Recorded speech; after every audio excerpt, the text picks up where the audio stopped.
Idaho Army uniform with his arms folded. We all thought Leonard had died during the Fed invasion, but he'd spent the occupation locked in a U.S. Army prison cell at Federal Idaho Reconstruction Authority headquarters in Coeur d'Alene. After Idaho forces had rescued him, and he'd had time to recover, he'd taken over as the commander of the military security escort that had been following me and JoBell around for the last month. Through a different window right in front of me, Buzz Ellison slid into his own chair in the main studio. He pulled his mic in front of himself and flashed a smile at me. "Paul," Buzz said over the mic. "are we ready to go?" "Everything's go, Buzz." Paul answered. "Buzz will take it from here, Danny." The bass rhythm and jangling electric guitar of the show's intro music filled my headphones. "Just follow his lead. Don't worry, he's an old pro at this. And in 5, 4, 3... Buzz winked at me and launched into the show that my friend Schmitty had listened to for years, before the war had killed him. Greetings, fellow patriots. A new record number of you all listening in, a new record number of independent countries. 16 million people listening to the Buzz Ellison Show, according to the most recent figures, and that's because, in these difficult times, more people than ever are turning toward those values that I, Buzz Ellison, have been talking about for years. From the very beginning, this show has been about a certain ethic, a philosophy of hard work, dedication, and independence. The idea that the individual can succeed without the help of the government if the government will stop interfering and let him do what he needs to do. And that is just what is happening in Idaho, Montana, Wyoming, Texas, and Oklahoma. People are waking up, fellow patriots. This is the conservative revolution we've been waiting for. I've been saying this for months, years. For over half a century, a certain segment of the United States population has made the mistake of believing the U.S. federal government's lies.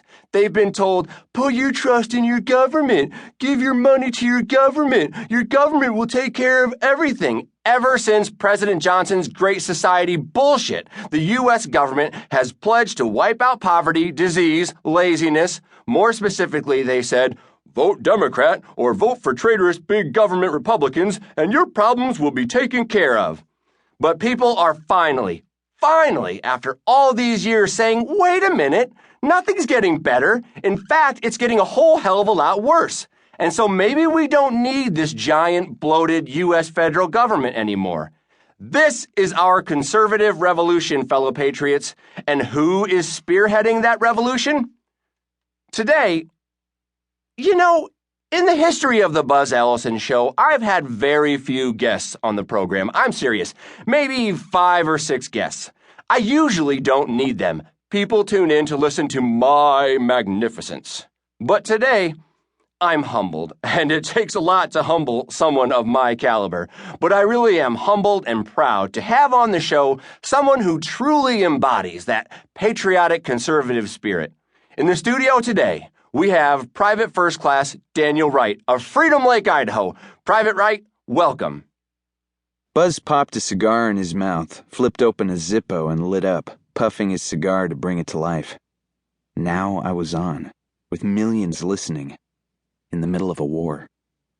I hated doing this propaganda shit.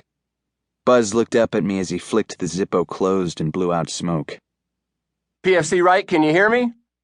I shook myself to get in the game. Yes, I can hear you. Thank you. It's great to be on the show, Mr. Ellison. Long-time listener, first-time, guest. I think someone's a little nervous. He laughed. But call me Buzz. May I call you Daniel?